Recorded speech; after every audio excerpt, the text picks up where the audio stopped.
আশপাশের রাস্তাগুলোর কথা যদি বলি, একদম ওমাই দারুণ লাগতেছে। আসসালামু আলাইকুম এভরিওয়ান, সবাই কেমন আছেন? আশা করি সবাই ভালো আছেন। আপনাদের দোয়া আল্লাহর রহমতে আমিও ভালো আছি। আমি এই যে রোডটাতে যাইতেছি, আপনারা কি সবাই চেনেন? এটা সবারই চেনার কথা।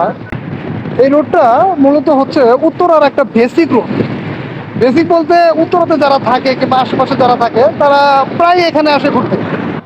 এই জায়গাটা হচ্ছে উত্তরা দিয়াবাড়ি। আর আমার সামনে যে পিলারগুলো দেখতেছেন কিংবা উপরে যে ফ্লাইওভারের মতো দেখতেছেন, আসলে এটা মূলত ফ্লাইওভার না, এটা হচ্ছে মেট্রো রেলের পিলার।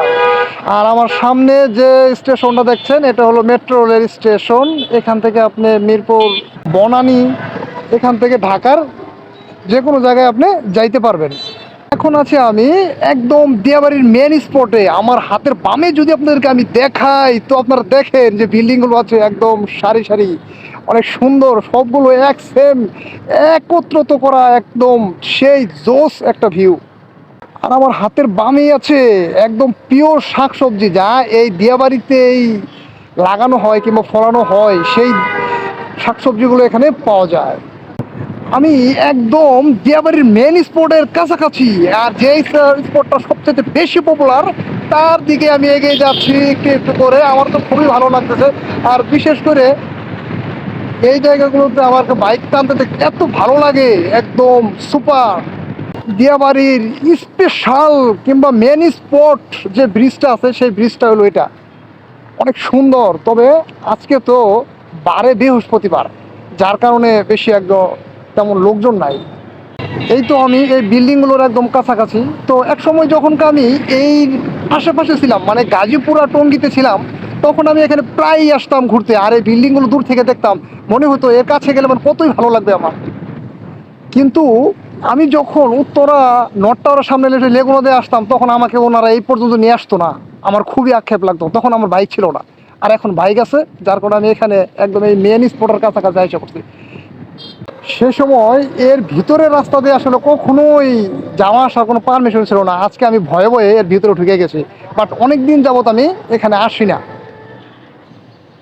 কারণ এই ভিতরের জায়গাটা হচ্ছে একটা স্পেশাল আবাসিক এলাকা, এখানে আসলে সাধারণ জনগণের প্রবেশ একদমই নিষেধ। তবে আজকে যে কী কারণে ওরা আমাকে ঢুকতে দিল আমি নিজেও জানি না, তবে আজকে ঢুকতে পেরে খুবই ভালো লাগতেছে। দেখুন কি সুন্দর পরিবেশ, সাইডে অনেকে এখানে খেলাধুলা করতেছে।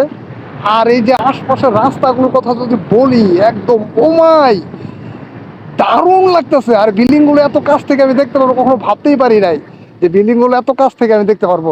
বাট আজকে আমি দেখতে পারলাম, খুবই ভালো লাগতেছে। বিল্ডিংগুলো, সবগুলো বিল্ডিং এক রকম, এক স্টাইল, এক সাইজে গড়া।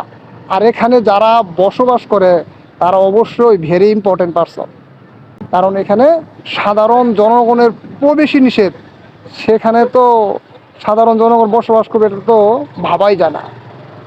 এখন আমি আস্তে আস্তে এদিক দিয়ে বের হয়ে পড়লাম, দেখি বাহিরের অবস্থাটা কেমন, যে বাহিরের অবস্থাটা কি আগের মতোই আছে না চেঞ্জ হয়েছে এখানকার পরিবেশটা। তো যাই হোক, দেখা যাক কি অবস্থা। আমি দিয়াবাড়িতে আসলে আমার এই রাস্তাগুলো দিয়ে বাইক রাইড করতে এত পরিমাণ ভালো লাগে, যা আমি আপনাদেরকে বলে বোঝাতে পারবো না। আসলে একদম অস্থির একটা রুট। এই রুটগুলোতে বাইক চালাইতে খালি মনই চায়, কি বলবো, বলার মতো ভাষা নাই। আপনারা আমার ভিডিওটা কাছে দূরে যে যেখান থেকে যেভাবে দেখতেছেন, সবার জন্য রইল শুভকামনা। আজকের মতো আমি আপনাদের কাছ থেকে এখনই বিদায় নিচ্ছি। আল্লাহ হাফেজ।